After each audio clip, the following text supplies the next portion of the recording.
Hey, what's up guys, my name is Abdul Nafe, and if you have ever wanted to create your very own car game inside of Unreal Engine 5, then this course is going to be perfect for you.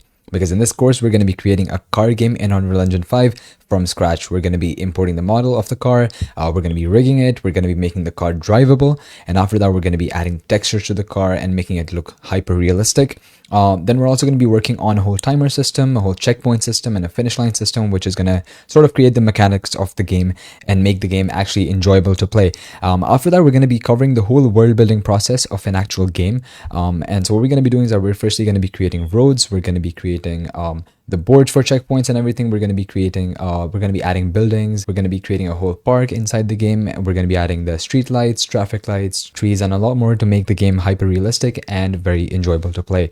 We're also going to be covering my full workflow of lighting the scene and applying textures so that we can learn how to make the game hyper realistic and very appealing to the player. Now, this course is mainly aimed towards Unreal Engine beginners who have very little to no experience inside of Unreal Engine 5. However, knowing how to use at least one 3D software like maybe Blender would be definitely helpful.